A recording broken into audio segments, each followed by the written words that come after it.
All right, I think I'm going to go ahead and just get us started here. It's 5:30, so thanks again. Welcome. Um, yeah, like I said, it's our first webinar of 2023 about our legislative and policy priorities for housing and homelessness this year. Really happy to see everyone joining us tonight. I'm Laura Ellsworth, Strategic Partnerships and Advocacy Manager with Council for the Homeless, and my pronouns are she, her, hers. And I hope you'll find this next hour informative and inspiring and come away with a better understanding of our state legislative priorities for housing and homelessness.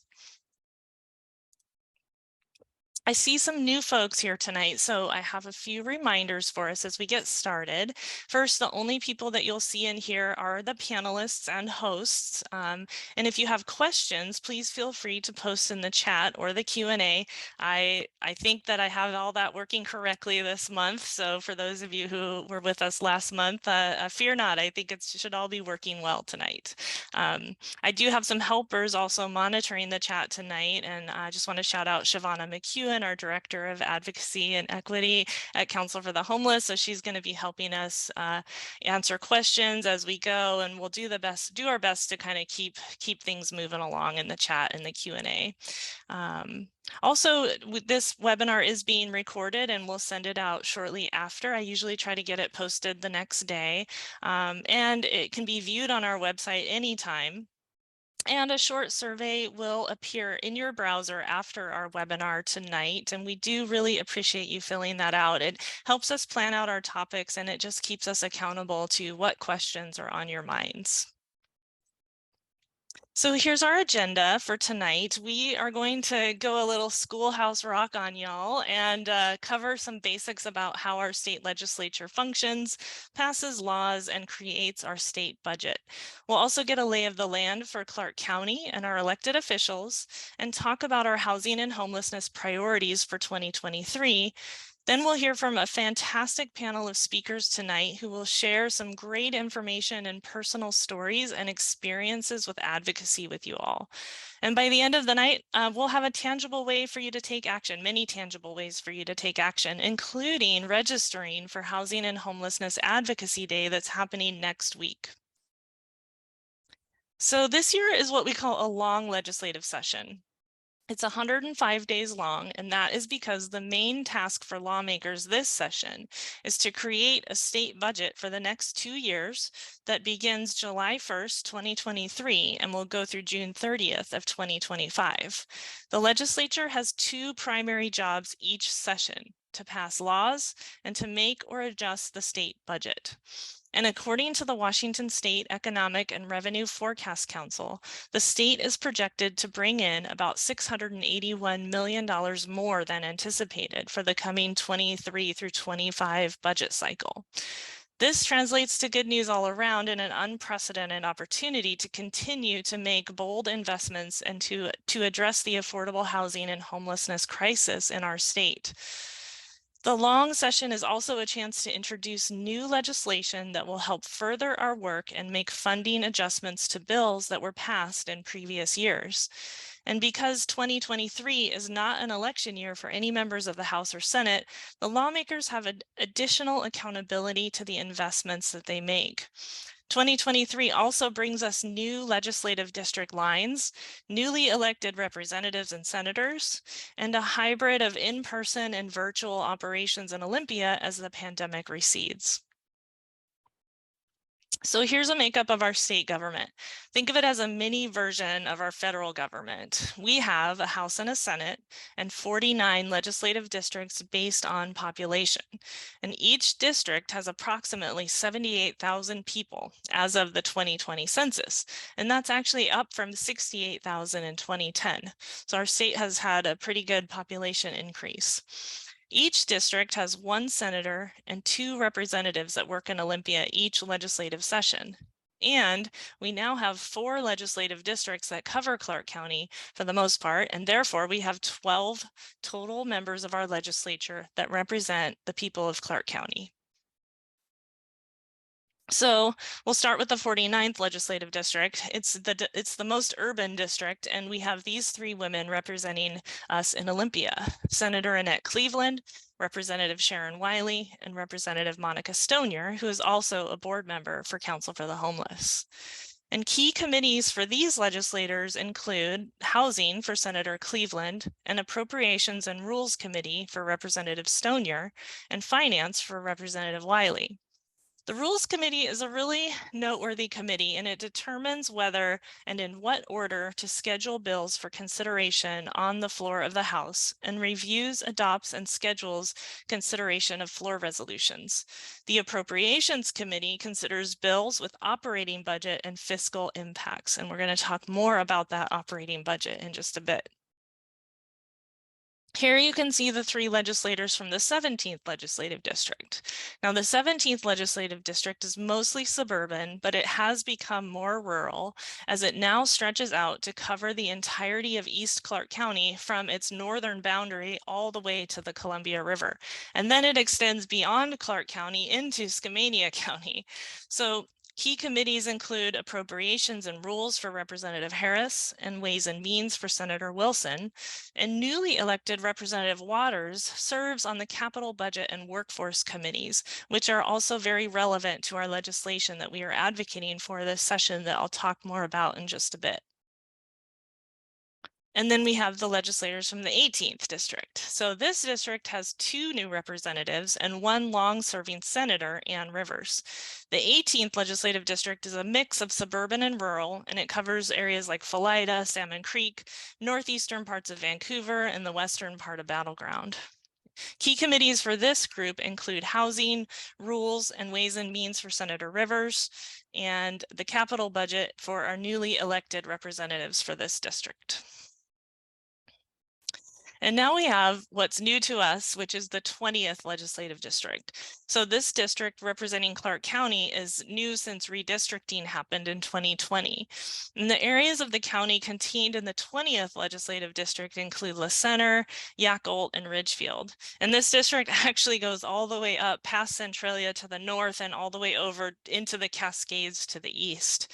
So key committees for this group include Housing, Rules, and Ways and Means for Senator Braun, and the Capital Budget for Representative Abarno, as well as the Finance Committee for Representative Orcutt. Okay, so time for some schoolhouse rock, as promised. So this is a very high level, very basic overview of how a bill becomes a law. And basically, a bill gets introduced by a representative or a senator. It then gets referred to its appropriate committee for a hearing. It gets heard, amended, or maybe not, and voted on in that committee. Once voted out of committee, it goes to the floor for a vote of the entire chamber, where once passed, it then gets sent over to the other chamber to go through that same process all over again.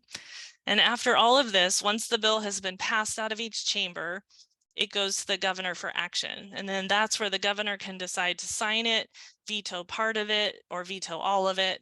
And if the governor vetoes part or all of it, the legislature may vote to override that veto, although I will say this happens very rarely. So keep in mind that all along the way, there are deadlines, cutoff dates for bill hearings and votes, and basically a bill can get hung up and not move forward at just about every step of the way here. And each chamber can negotiate and make amendments to bills as they make their way through, so which also must be agreed upon by both chambers. So all of this is to say that it is very difficult to pass a bill, and our founders made it this way intentionally.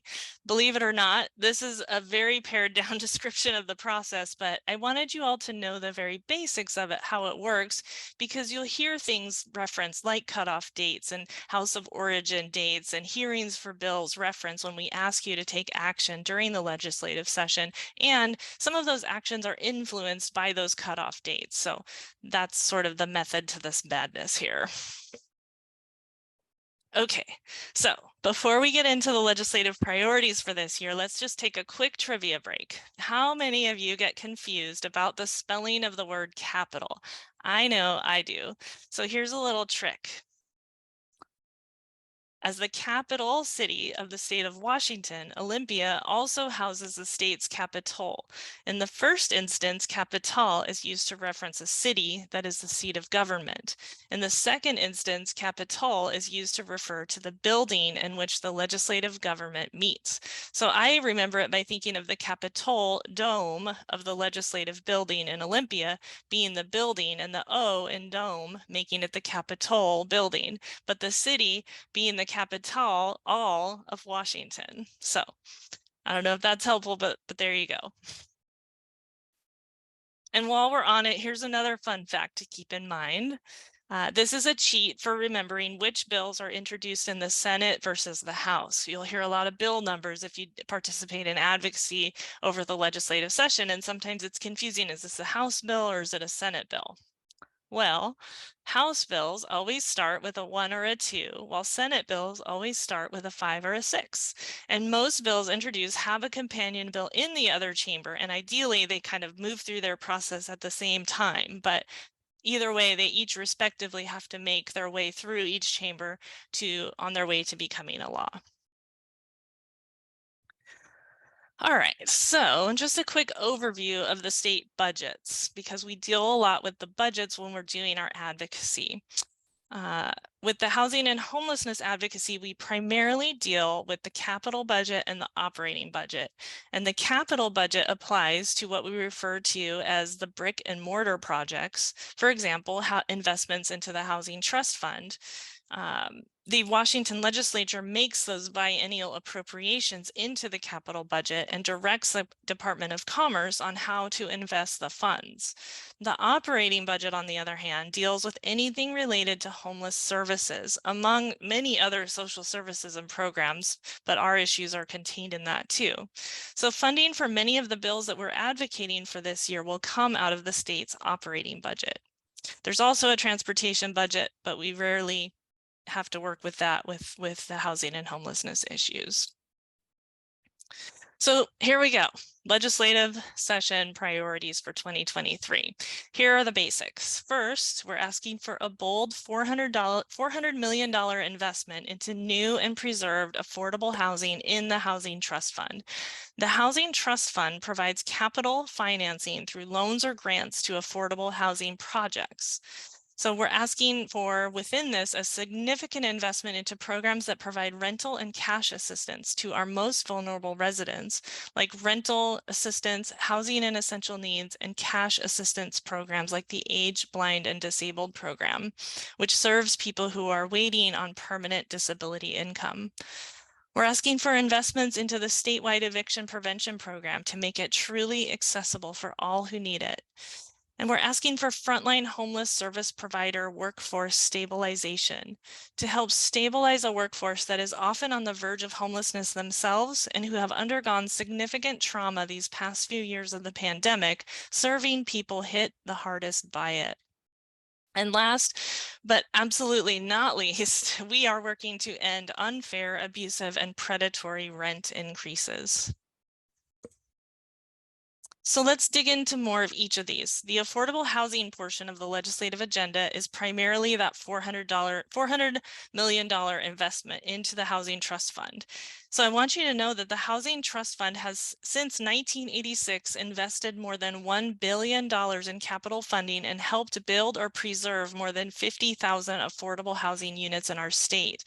And this year, we're asking for a bold $400 million investment to build upon this important progress.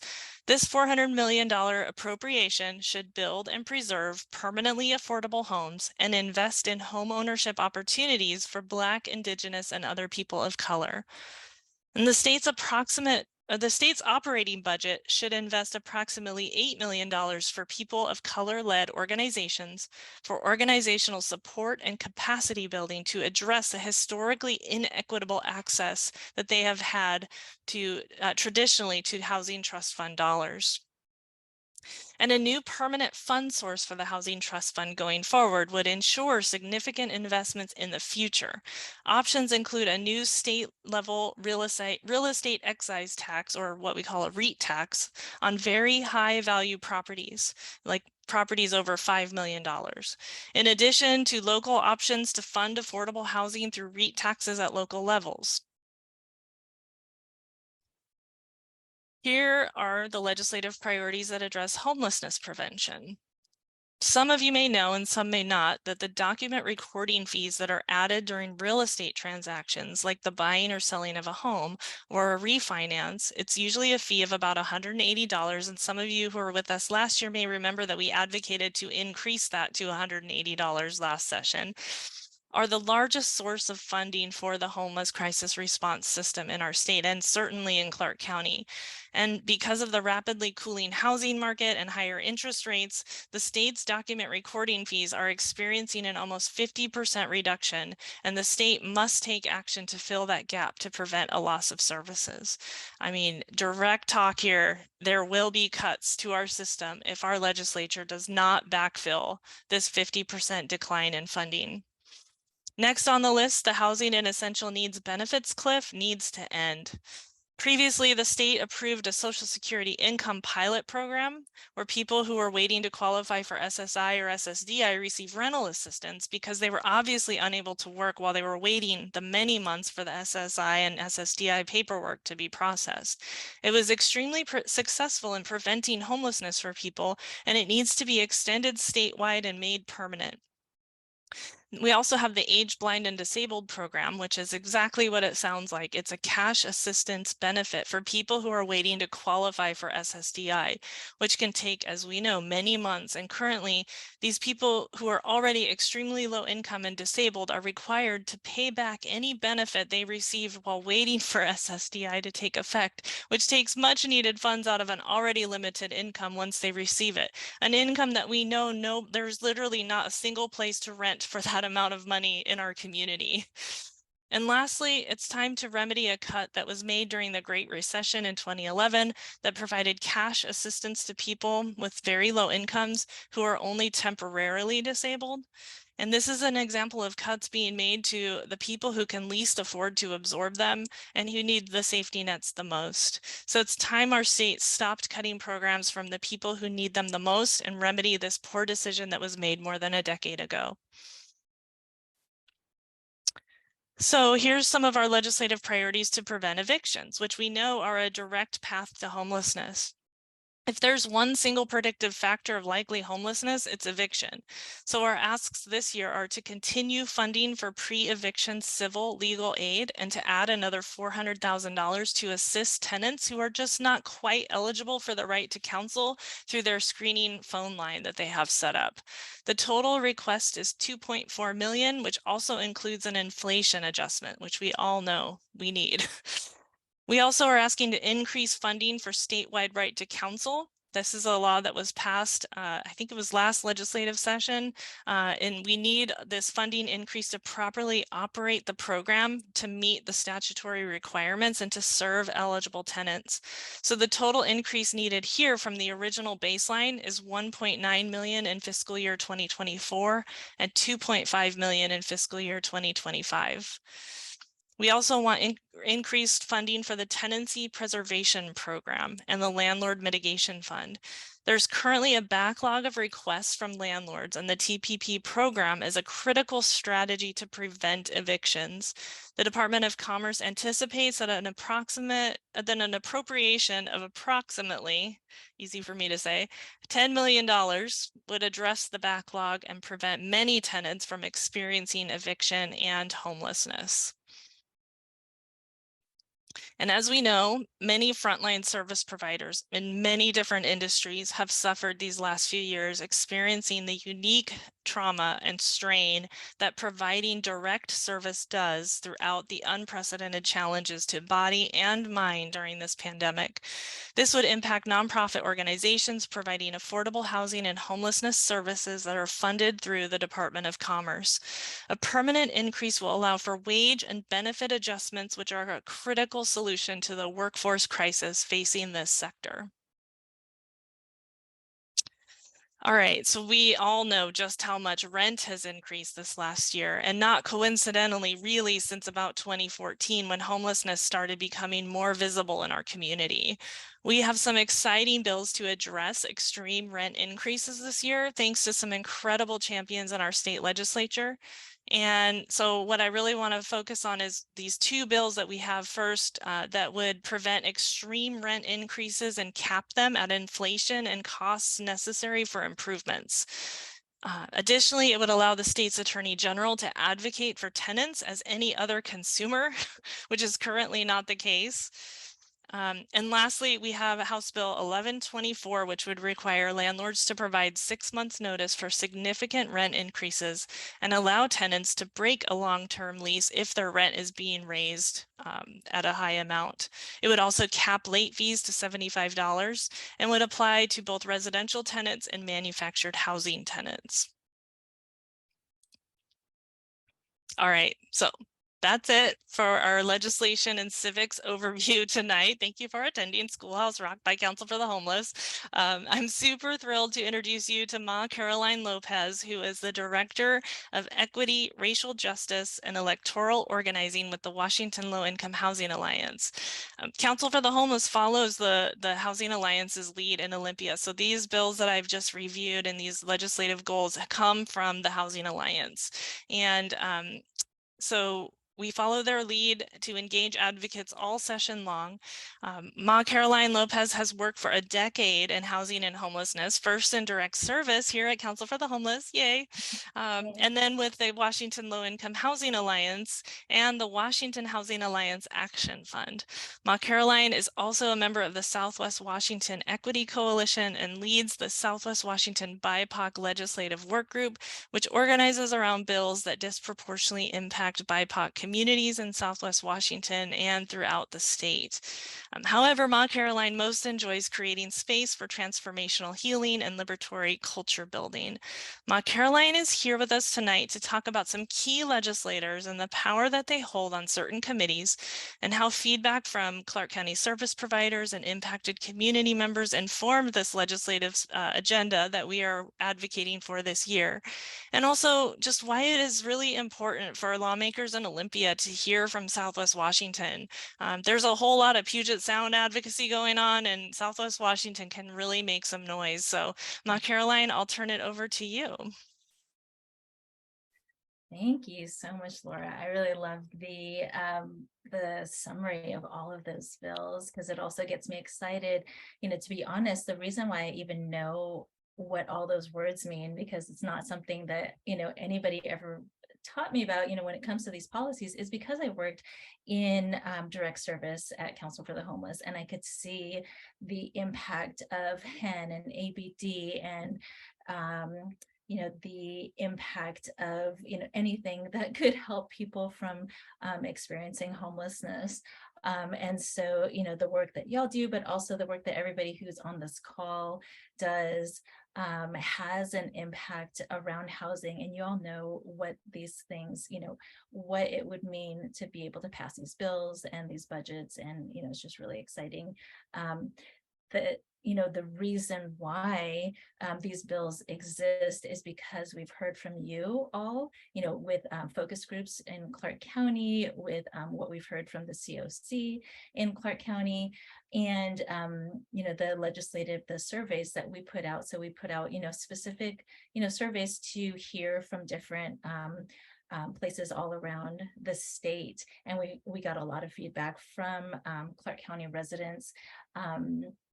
And what we did with those surveys this fall was we took a look at, what people were saying. And what we did too was we prioritized the survey answers by centering people with lived experience, and especially at the intersection of marginalized identities, more specifically to around racial identity.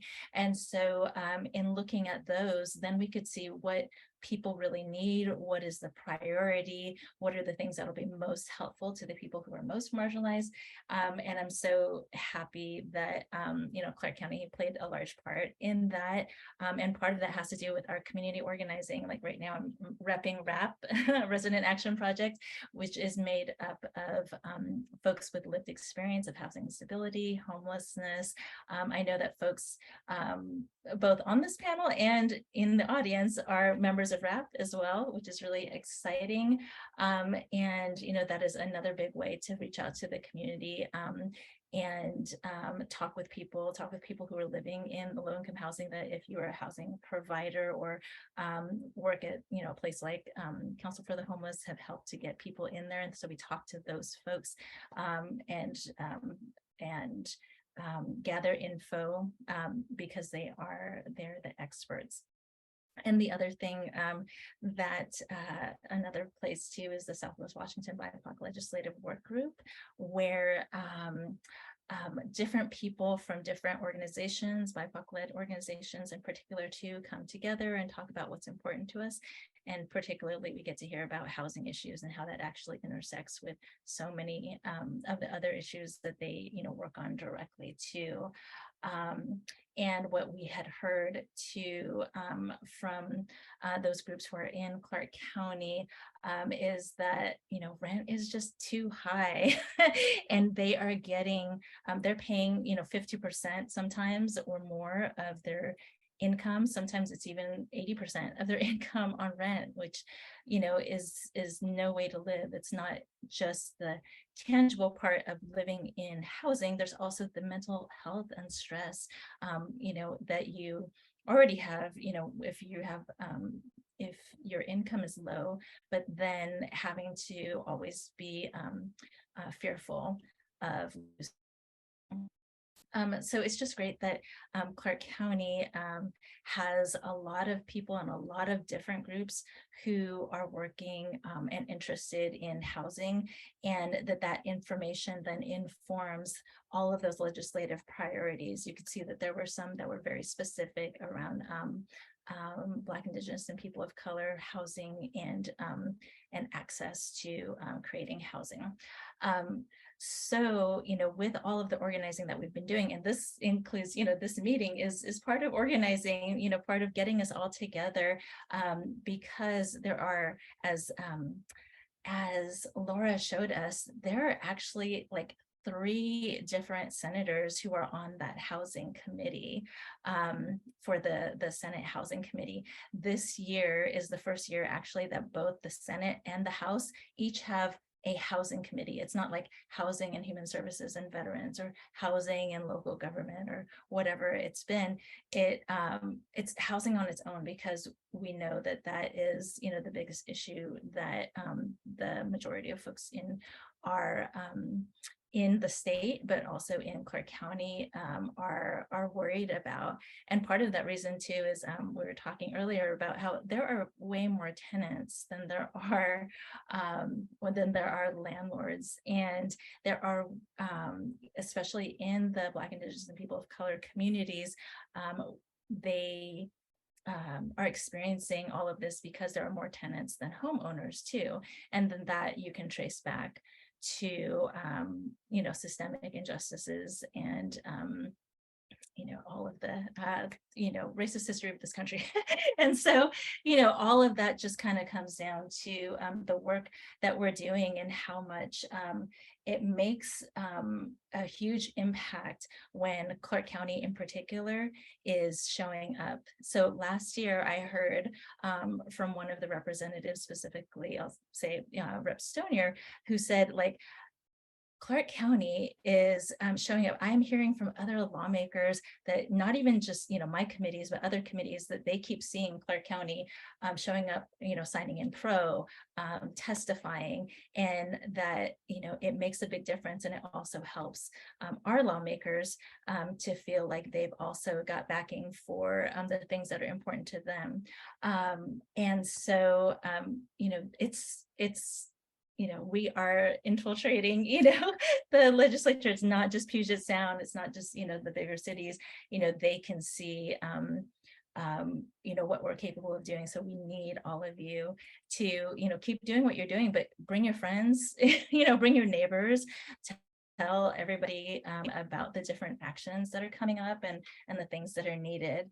And so, in talking about actions, there are Housing Alliance advocacy alerts. So the things that I'm going to put this in the chat, all the bills and budget asks that Laura was talking about earlier, when something is coming up in a hearing, oh, actually, I think I sent that to hosts and panelists. Let me send that to everybody.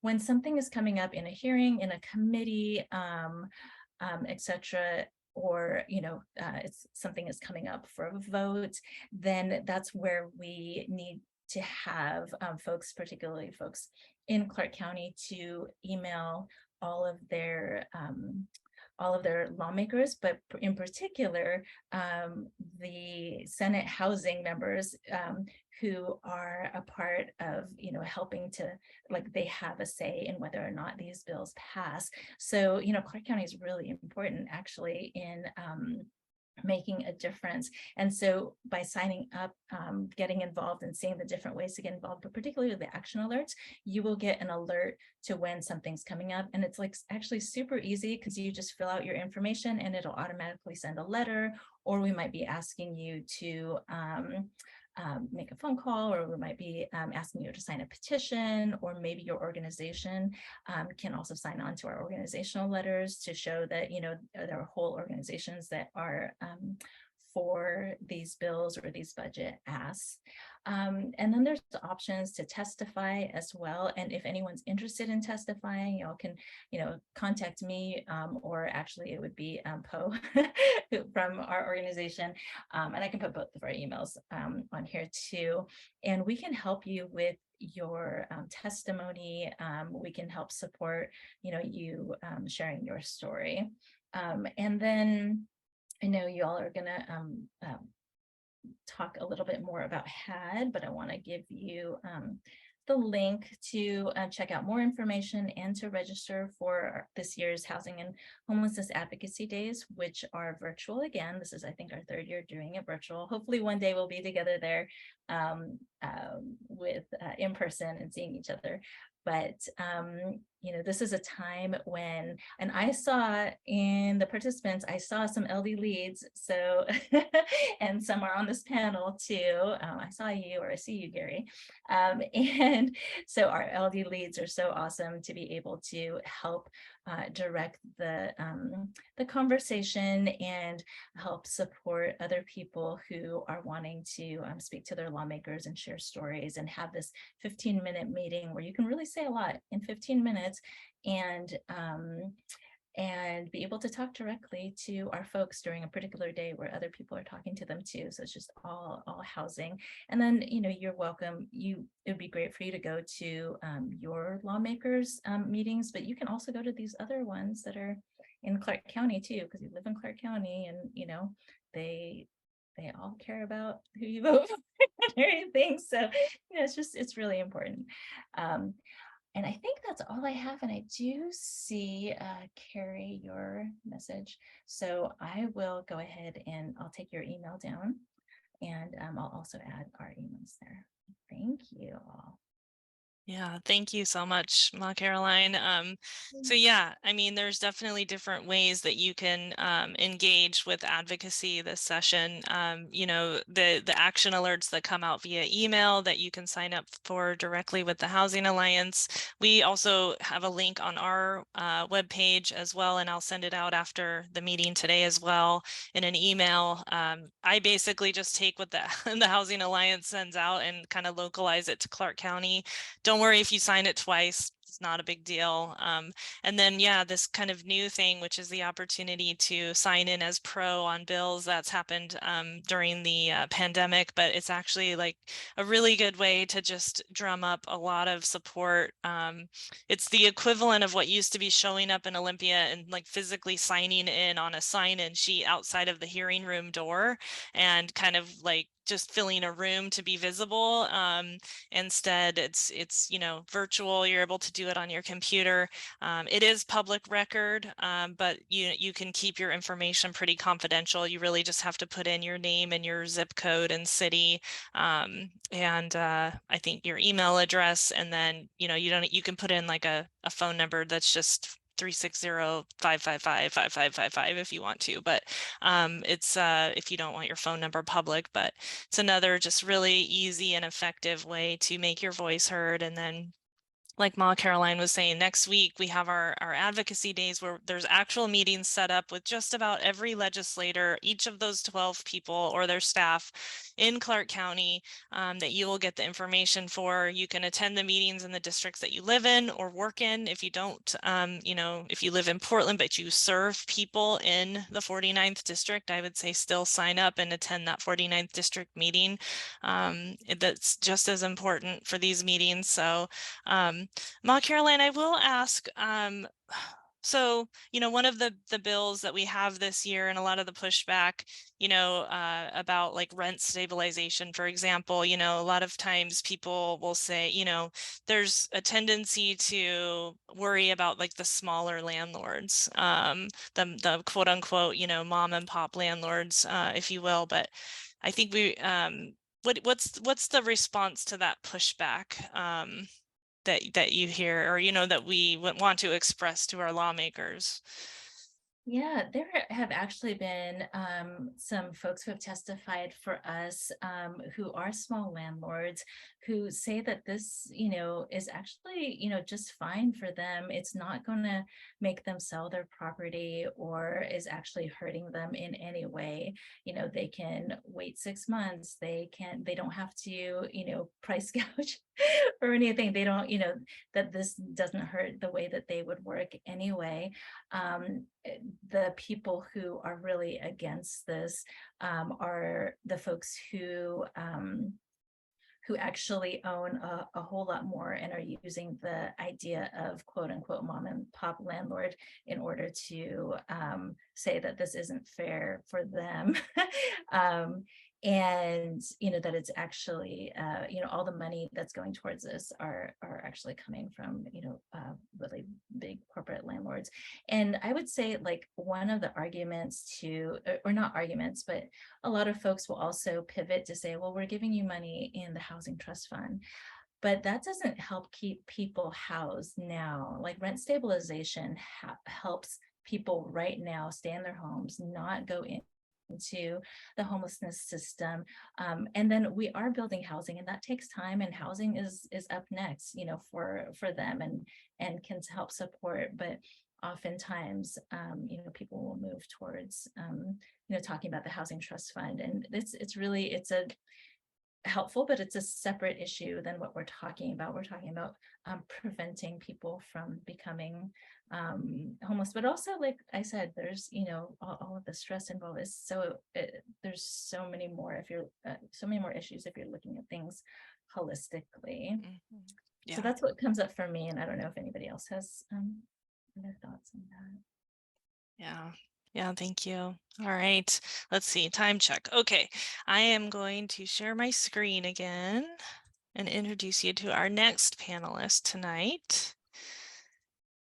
So next, I would like to introduce you to Dominique Horn, who lives and works in Clark County, and her current role is the Equity and Collaborative Impact Specialist at Southwest Accountable Communities of Health.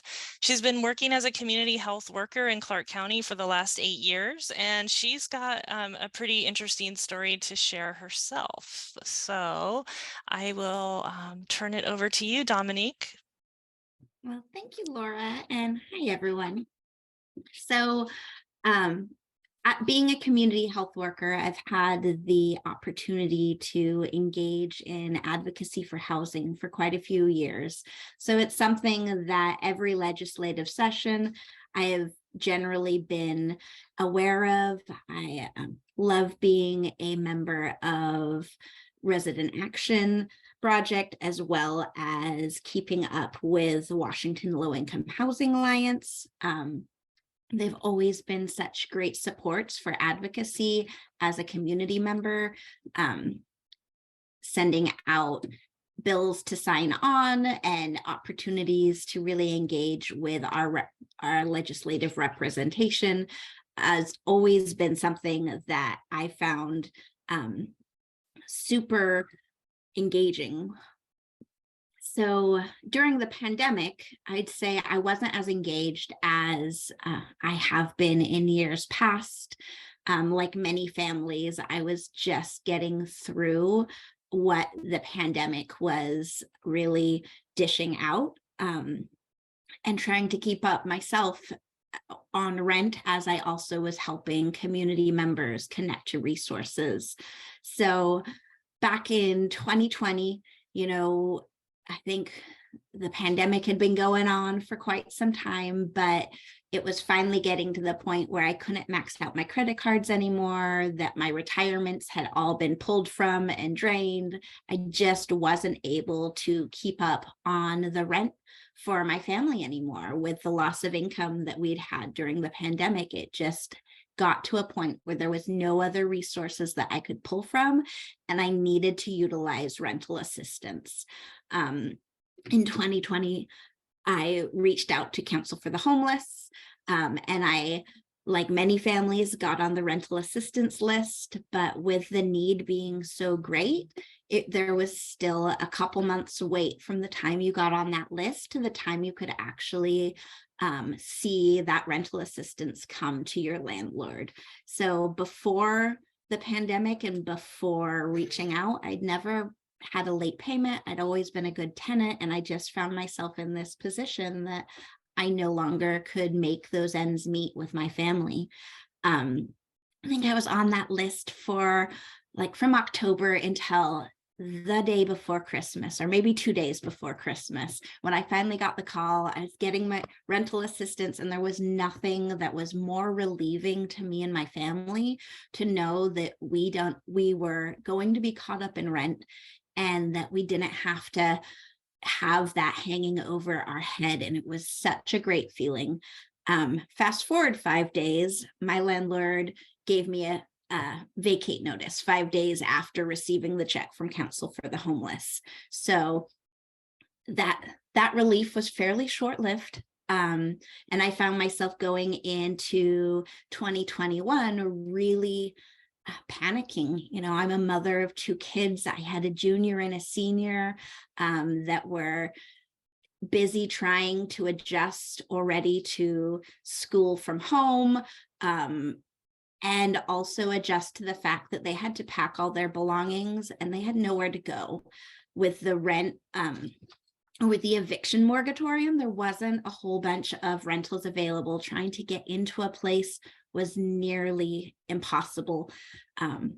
We tried, we applied, and we just couldn't get into a place. So it was a kind of unique situation I found myself in. Normally, I would probably be advocating for housing issues anyway, but I found myself being faced with an eviction or a vacate notice that was really tied into House Bill 1236 and some of the parameters that it would cover. And that was something that wouldn't allow landlords to receive rental assistance and turn around and evict people the very next day, which was exactly what was happening to my family. So it was an interesting situation to be in, to be able to advocate. And it was because of, I think, Resident Action Project reaching out with one of their advocacy alerts that I was reading, because I wasn't up to date on everything like I normally would be, because I was too busy packing. I was too busy trying to get my stuff into storage because we had no place to go. So I got an action alert, and it's like, that's what's happening to me right now. That is going on today for my family. So I had the opportunity to reach out and to talk to my legislative representatives during the session. And during the session, I went from being housed when I first started reaching out to being able to testify in Olympia 1 week after we put all our stuff in storage and anything that could fit in our car. And we had boxes and we had no home to live in, but we were able to really reach out and still testify to what that experience was like for myself and for my children, and do it from remotely, which was amazing, because there would be no way that I would have been able to, in that situation, get myself to Olympia on top of trying to remain, fully employed while being unhoused, while trying to transport my kids, an hour to school because of where we had landed for that temporary stay. So that was the experience that my family had. And it wasn't short. It took us over a year to be able to get back into housing. And even with that, the lease we had to sign has a requirement that if they don't sign a new lease, my rent goes up $500 without any question if my new lease isn't offered here in May. So this is something I'm very passionate about. This is something that affects my family every day. I watched the mental health of my kids be so impacted by the lack of stability and by not knowing where they were going to be able to stay or sleep, and really being able to share your story and to tell your legislative representatives, like, I'm not just a number. I am not just one of the families that you read about, that there is this many families. This is happening today. This is happening to my children. This is happening right now. And it gives that face to the story of what's going on. I think it's easier to dehumanize the experience when what we're reading about is numbers. But when you're looking at someone's face and that they don't know where their babies are going to sleep tonight, it has a whole nother impact. And I couldn't change. There was nothing I could do in that moment that could change where my kids and I were landing, or how the lack of renter protections were for us in that moment. But I could stand up and hopefully put a voice out there to help change whether that is going to happen to my children, because as they are, now 18 and 20 and will be going into the rental market as vulnerable young adults, that was really what was driving me. Was I want things to be better for them. I want them to be more protective and not be impacted in their adult lives from predatory landlord practices as impacted in their adult lives as they have been in their youth, by these sort of practices that really just aren't right. So that was my experience. Thank you so much for sharing. It's it's just so it just makes it so blaringly obvious that it is well past time. How can people even be wondering why we have a housing and homelessness crisis? Hearing your story and recognizing that that is not just happening to you, but to thousands and thousands of people for many, many, many years. So I just want to thank you for reliving that and sharing that with all of us, to help us have a better understanding. And I recognize the emotional labor of that, and I just want to thank you. So I thought of one more thing I just wanted to add, because I hear a lot about mom and pop landlords. I really do. And I understand that, but I can guarantee you that the homelessness that my kids faced and the homelessness that I faced, it was no different because my landlord only had one rental. It wouldn't have mattered whether they had 5 rentals or just the one. Like, the impact to our family, the impact of the destabilization, what was lost and what will take years and years to regain for me and my children, it didn't matter how many houses they had. Yeah. Yeah, they like to try to delineate, well, if we just make this law for this number of units, that somehow that's gonna, fix things. And so thank you for that reminder too. Yeah. All right. Well, I am going to now turn it over to our last panelist tonight. Last but definitely not least, we have Mercedes Whitecalf with us tonight. And Mercedes was born to a full-blood Lakota Sioux woman from Pine Ridge, South Dakota, and she grew up in Portland, Oregon. She's a University of Oregon alumni with a Bachelor of Science degree in American Indian Education, Treaty and Policy, and a Bill and Melinda Gates Millennium Scholarship recipient. And I'm going to stop there because I'm going to let Mercedes tell her story about how she became an expert on public policy and advocacy for people impacted by housing instability and homelessness. So Mercedes, I'll turn it over to you. Okay, about 5 minutes. Yeah. Oh no, what happened?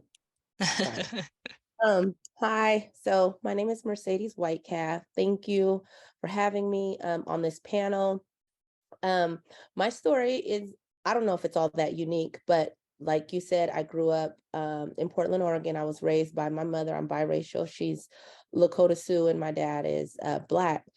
And I went to school. I did all the things that I was supposed to do, as a kid, while sometimes homeless, sometimes without electricity, and sometimes without water. And we would have to go to our neighbor's house to bathe and sometimes just heat up a meal. But I did get the Bill and the Gates Scholarship, and I graduated. But what I found out is that there was other parts of me that were not addressed, like trauma and generational trauma.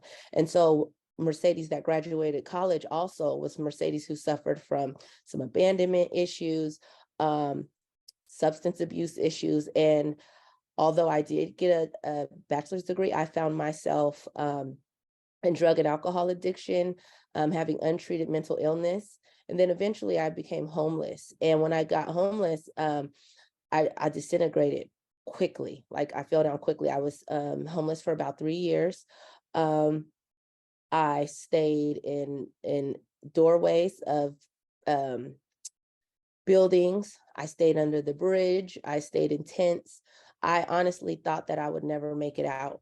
The only thing that could go through my mind was how my mother would tell me about my tribe, because she was from Pine Ridge, and how she how much we fought and how much we just really fought to stay here so that our future generations had something, to live for and to live up to.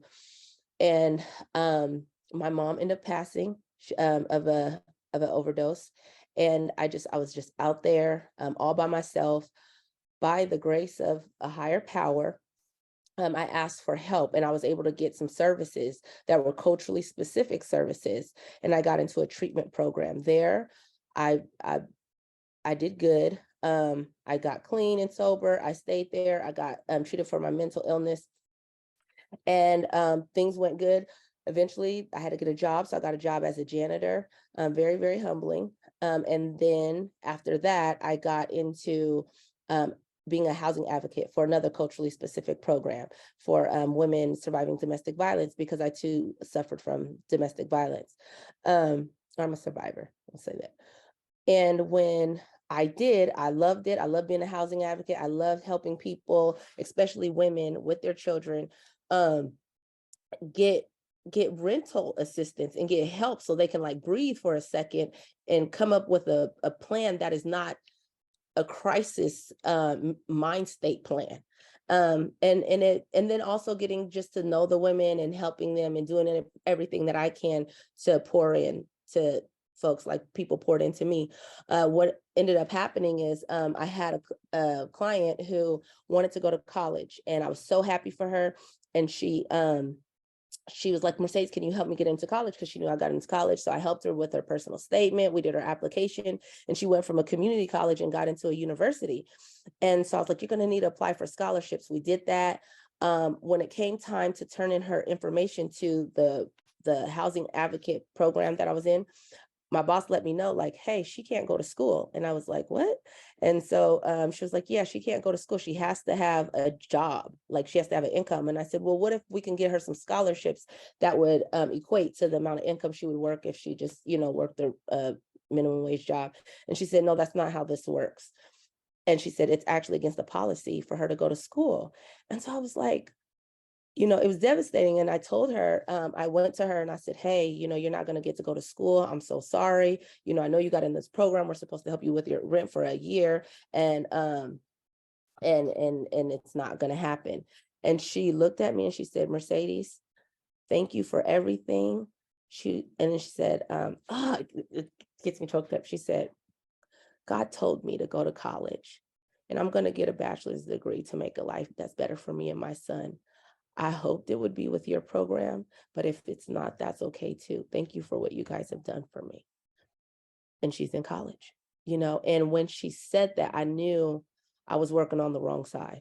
I was working against my people. And so when I ended up not working there anymore and looking for another job, and I applied at a job that it's called NAYA, the Native American Youth and Family Center. And when I went there, it was just like a tutoring center after school with maybe 5 staff and maybe 10 clients. Now it is a multi-million-dollar organization employing over 150 staff with an academy, 4 housing development units, or housing developments, and it's just big deal, and I wanted to get into policy work, and they took a chance on me. I didn't have any policy background. I didn't know.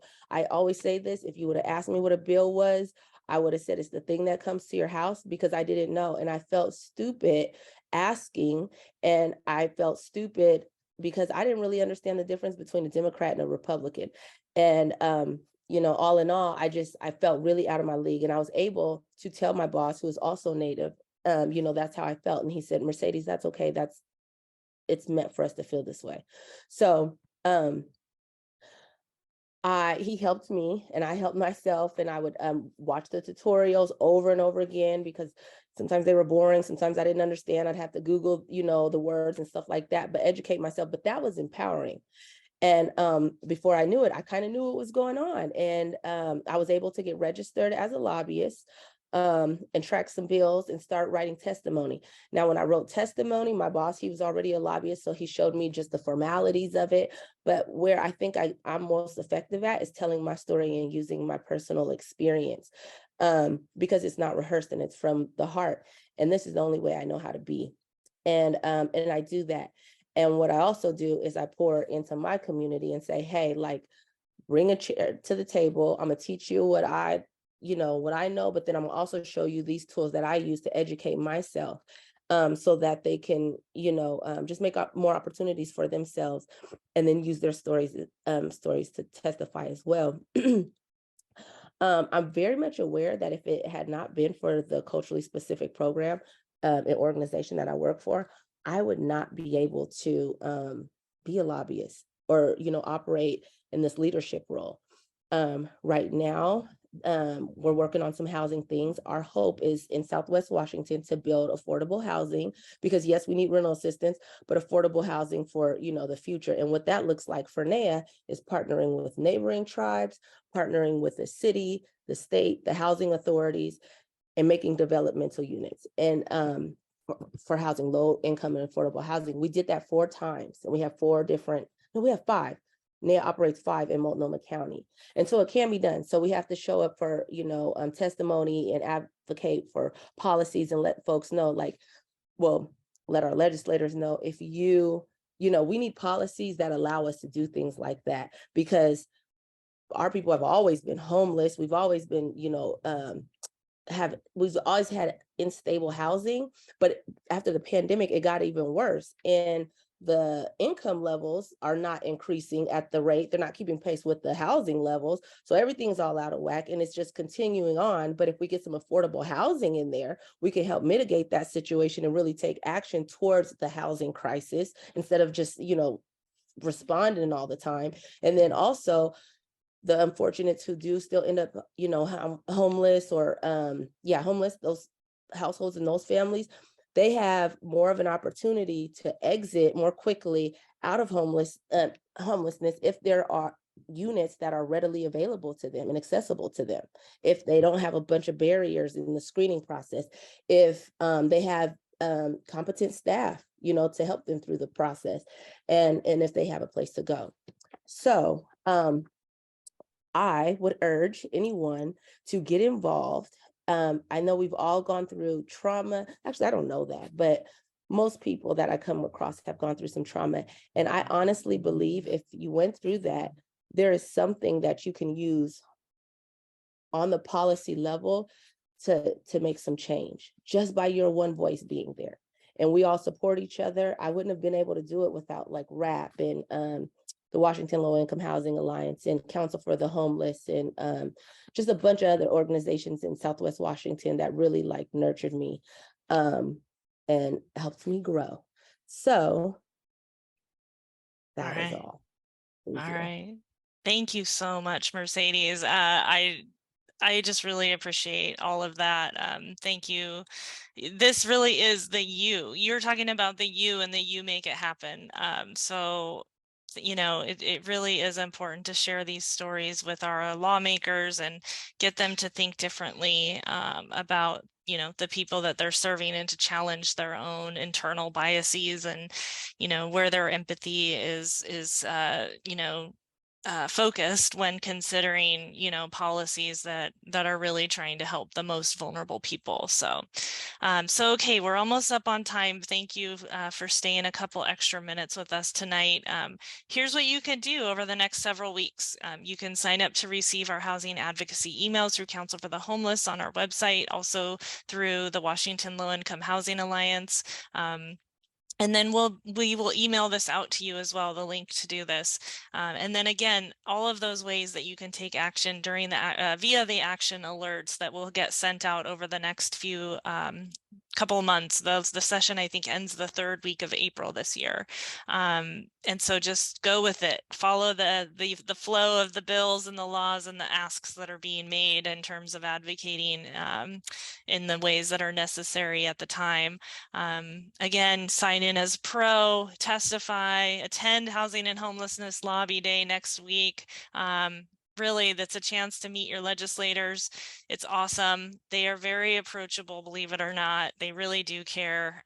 They do want to hear from us, and it does make a difference. So keep your eyes out for an email tomorrow from me with some links, and we'll post a recording of this on our website in the coming days. I'll try to actually get that posted tomorrow if I can.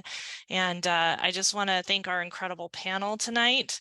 Thank you for sharing your stories and your hearts with all of us. And we'll see you in April for our next webinar, everybody. So really appreciate y'all being here tonight, and we'll see you in a couple of months. All right. Take care, everyone.